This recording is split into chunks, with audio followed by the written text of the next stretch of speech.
The Caravan of Children made it to the opposite shoreline in 2 hours. The smoke had slowed the children greatly. To them, the raining ash seemed like snow and was a constant distraction. The White Knight started out on his horse, but by the middle of the length, 5 of the smallest children had replaced him on the saddle. He led in front, guiding Harry by his reins and carrying another small girl on his shoulders. The air just beyond the sea was clearer and easier to breathe. It was almost a pleasant hour's walk to the Tulgey Wood after the burnt blackness of the Sea of Leaves.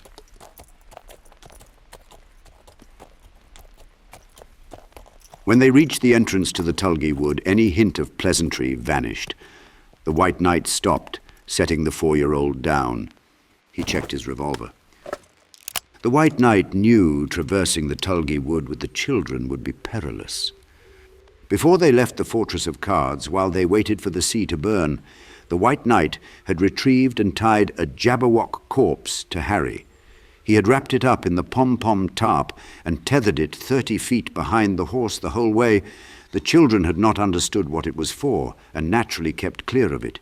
He also had torn down and rolled up enough cards to supply them with torchlight the entire way through the Tulgey Wood. The White Knight hoped there might be a new way around, because Wonderland was always changing itself, but nothing had changed, so he holstered his revolver to unwrap the Jabberwock. Jonah looked at the sign and asked, "Detour, aren't we going around?" The White Knight stepped to the sign and tapped it with his foot, showing the children that the arrow swung around like a game spinner. Hallam Tennyson rotated the arrow, and the only way it would not point was towards the woods.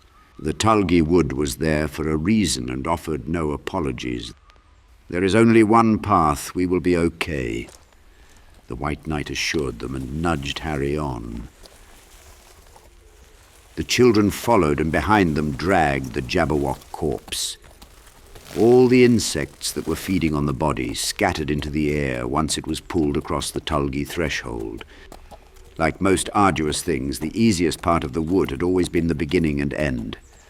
The treachery thickened and reached the deadliest point in the middle, farthest from either end.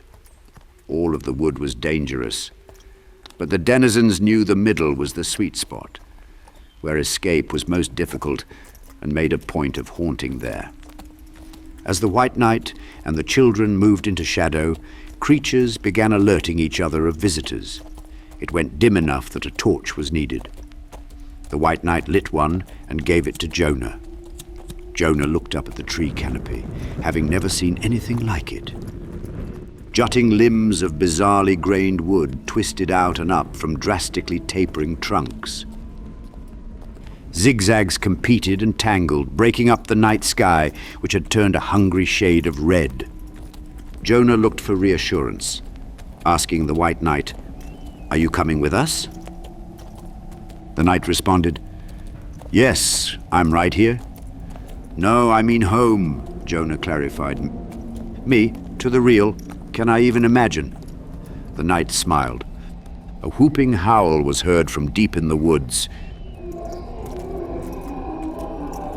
Then the all-knowing voice corrected the knight. "No, you need to stay." The omniscient eyes appeared with a sizzling smolder and moved from tree to tree, following the caravan. The knight was disappointed, but agreed with the voice. "Yes, that's right. I'm afraid I must stay." "But why?" volleyed through the group of children. "Why? A fair question. Because—" He squinted in search of a reason. The eyes and smile lit up the dead space on the path before them. "The king will never give up." The knight agreed. "Yes, the king will try again." The smile continued. "There will be more Jabberwock." The knight validated many, many more Jabberwock. He then darkened at the thought. "Why do you have to stop them?" the children asked. "That is what a knight does." Since his answer came without prompting, the floating smile broadened impossibly before fading. The White Knight raised his broken sword proudly in the air as if taking an oath. "Slay the Jabberwock, save the children, Kalu, Kalay." The children didn't share his enthusiasm. They were too afraid and continued on in the increasing darkness. 5 torches burned, and near the center of the wood, the children tightened around the White Knight and the horse. Noises had been accumulating since the beginning, but now they sounded like an army in the darkness.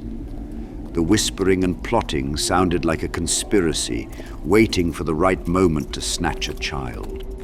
With the canopy so thick moonlight could not get through, visibility had shrunk to a 10-yard perimeter, and children clung to each other, expecting some horror to come screaming out of the darkness from any direction.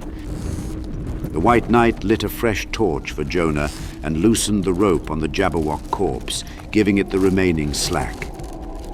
The rigid carcass fell back 30 feet further and dropped out of view. The children watched as the rope tugged gently at first.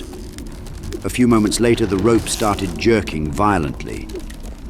When it rose into the air and began pulling Harry back in his tracks, the White Knight cut the rope. The end of the line whipped off into the dark, like a freed kite. The White Knight had hoped the sacrifice would last until they were closer to the other side. But the Tulgey Wood was always hungry. The whooping, hissing, clicking and snarling from the gloom reached a volume where all the younger children and some of the older ones were crying. Nothing could be seen save the immediate closest trees, and beyond that only flat darkness like a theatrical backdrop. The White Knight knew what was coming and stopped to untie one of the gunpowder barrels from Harry's saddle. With his broken sword, he gouged the barrel and trailed the powder 50 feet back. Even at such a shallow distance, the White Knight had to step out of the reach of the torchlight, and the children panicked. He called to them continually, "It's all right, I'm still here. I'm still here. Still here!" It didn't help. They feared at any moment their savior's voice would disappear, leaving them alone in the dark. The White Knight returned without the barrel, brushing his hands of powder, and rejoined the children huddled around Harry. He didn't offer any more calming words. He didn't quiet their whimpers when the gathering beastly voices of the dark grew louder, when the children were nearly screaming in terror and the nightmares were close enough that their fetid breath could be smelled. The knight leaned down and ignited the gunpowder trail with his rabbit lighter. A sizzling flare danced into the dark. Hints of unspeakable things were seen fleeing from the curving line of ignition. Seconds later, there was a brilliant, jarring explosion that lit up the dark and echoed through the Tulgey Wood, giving them all a terrifying glimpse of its full horrors. The children united in one scream. The fire flash burned into their memories a vision of an entire bestiary of creatures that had assembled, aching to pounce.